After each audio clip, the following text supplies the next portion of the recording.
So welcome back to Stu Structures. We are here to continue our build on Sparky's house with this video number 7 of the series. So stay tuned.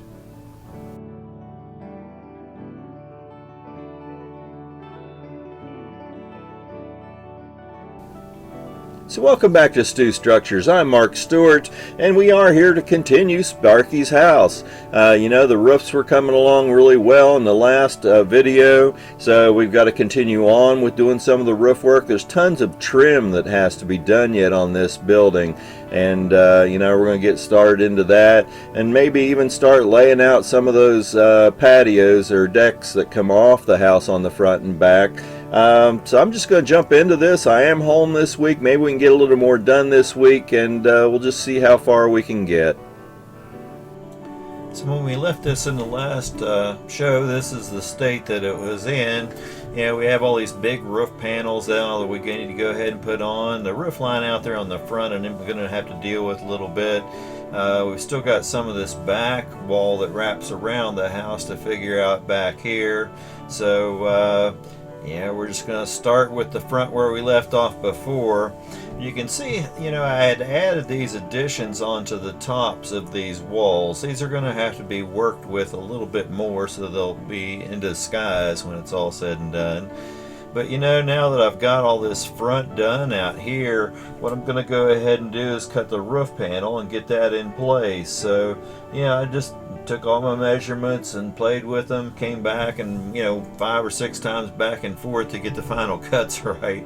But then we go ahead and glue that panel on, and we start working with this end garage panel, which is separate from the main roof. And I just took rough measurements. I cut the piece, put it into place. If I need to cut or adjust or anything, I do that and put the lines on it to control my shingles when I go ahead and get ready to start putting shingles on the house. It's just easier to draw these out beforehand now than to try to go back and do them when they're glued on the house later on. But after I glue that panel on, then that's the major panels all on the front part of the house. We still have a few things to do on the rear, but you can see now how that paper overlapped on these ends that I added this to. So we're going to work with a lot of this here, and it'll all be okay when it's said and done. That big roof panel that's starting on the back, it's just a simple panel. So I just took my measurements and transferred them to the paper, came back, put the lines on it, and we'll glue it into place. Just the same as all the other roofs, nothing different about this, and it's just basically an easy panel. You can see it on there. But now we've got to start working with all these other roofs around here, and this back whole end has a lot of stuff to do. Where there's 2 walls met in the back down there, I want to kind of make that where I glued them together disappear. So anyway, I take this vinyl spackling. I kind of made this spatula out of just some real thick styrene that will work in between the battens on the boards on all this siding. And I came through with a chisel bit on one of my X-Actos and took down some of the edge where these 2 panels met, and then I'm coming back with that spackle and I'm just going to fill that area and then lightly do a sand on it or scrape it with the knife sometimes works. But I'm going to use that same process with doing all these end panels where I have the roofs added onto from the old panels to the new, and try to make those disappear as well. And then I came back and started playing with the lines for this roof on the back, and you can see how much I'm going to have to add to the end of that. But then just to verify these lines, I'm going to go ahead and cut this bottom piece that would be underneath the roof, kind of an eave type of a thing, and glue it into place. And now I can just recheck my lines. And I was off a little bit with what I needed to do, but I know I'm going to have to add this same panel on the back side of this roof here like I did the one on the front panel. So I go ahead and come back and cut that and put it into place. And then I'll start cutting my ceiling rafters and meeting those with the top above, and you can see now my lines are a little higher than what the roof would have been in that corner. And this is just kind of a picture of those ones out on the end where I'm going to have to make the roof line disappear flush with the roof that's there, and the bottom can just sit on top the seal. So I'm having to make these, little pins for the ends of each roof out there. But once that's done, then I go ahead and glue that into place, and that's the two main pieces. I am going to put another one in between these two because it's just, real soft cardboard that I'm putting up there. But now you can see with that panel on the roof how this all lays out there. So we're going to continue on with this. I got some spackling, still working with that seam down below, but now that I know where all this roof is, I can cut this real long piece and just use a single piece of wood to do this fill piece that's the whole roof of that eave off to the left hand side there. And once I add that other center post in the roof support system, then that's everything getting ready to lay the cardboard on. So I cut the pieces for that and just go ahead and add lines to them like I do, on my other roofs for controlling the shingles, and come back and glue those into place.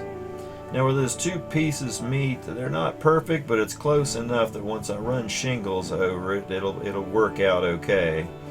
And towards the end of this video here, I'm coming back. I'm just going ahead and putting some gray paint on those pieces I glued on the end. You can see I've still got a little bit more work to do with those and another layer of vinyl.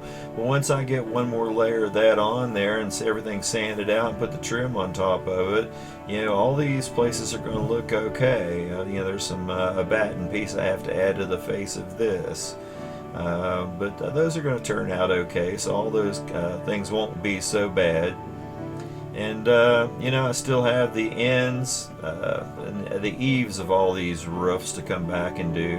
I do like the way these two roofs came together here with the overhang. This really looks pretty much like the original house.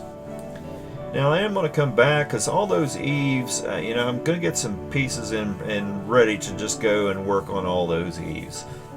Now this is just a little thicker than what the eaves really would have been, but I need to hide a lot of that where it meets the roof line.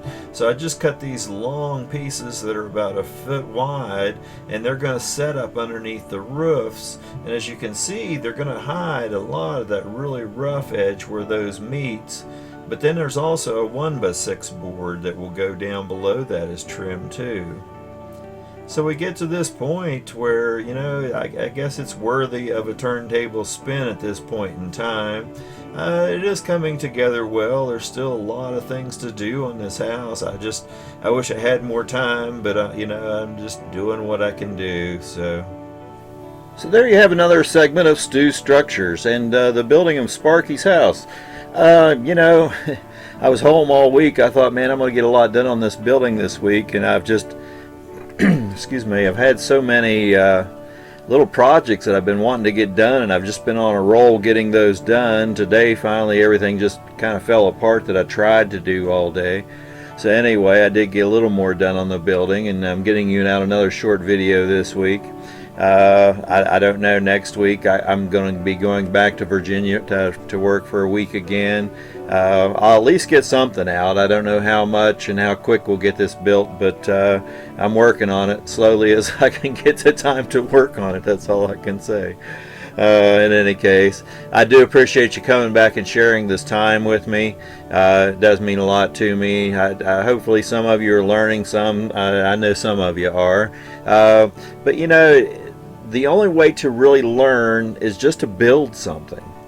Look through your stuff and find some materials and think, well, I can build a little outbuilding or a small out garage or an outbuilding for that matter, an outhouse, chicken coops, anything. There's just tons of things you can build. I've had several shows on how to do short 1-week projects and stuff, and one of those would probably fit into your model railroad. But just jumping out there and doing it is the point. There's no way to learn other than doing, really. Anyway, hands-on. As you can see in this house, I'm learning some things with this house too. I think I'm covering up my tracks pretty well. We'll see when it's all said and done. But in any case, thanks again for coming back and sharing this time, and look forward to doing the next week's video for you.